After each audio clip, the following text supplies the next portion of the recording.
Hello sa mga mommies! Dumating na yung package ko from Moose Gear. And gusto kong i-share sa inyo kung ano yung mga binili ko sa Moose Gear. Actually, this is my first time to try mga Moose Gear product dahil nga, nung first pregnancy ko, wala pa itong product na to. Ngayon, gusto kong i-try mga pang newborn essential nila.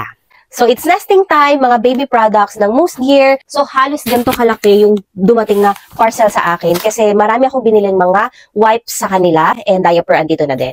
So, isa-isahin lang natin just to share kung anong mga product ng Moose Gear. Lalo na sa mga first-time mom or first user din ng Moose Gear kagaya ko. Moose Gear Baby Hairbrush and Comb Set. So, medyo malaki siya, which is okay kasi para sa ating mga nanay, handy siya hawakan.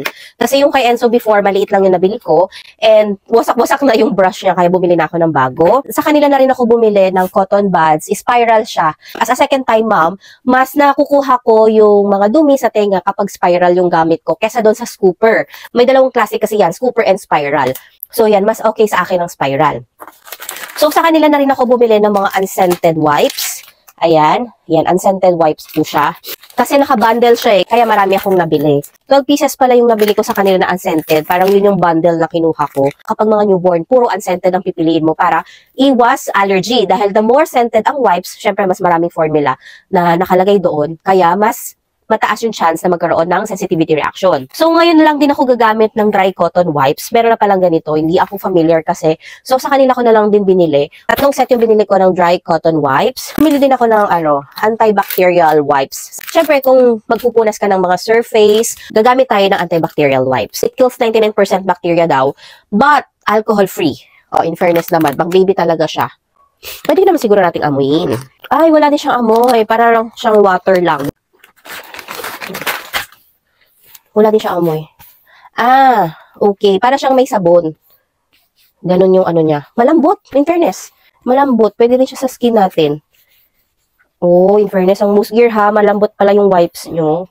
And magta-try din ako sa kanila ng tape diaper. Newborn diaper. So, this one is tape type. 30 pieces siya. Bali, ayan, dalawa yung binili ko. Hindi ako nag-hoard. As a second time mom, hindi kasi natin alam kung saan mahihiyang ang mga babies natin. So, we can try one brand. So, ganito lang kaonte. Kung sakaling walang sensitivity reaction, hindi nagkaroon ng allergy or rashes, redness, yung bambam ni baby, saka na lang tayo mag-hoard. Hindi dahil sa pagtitipid ha, being practical po to.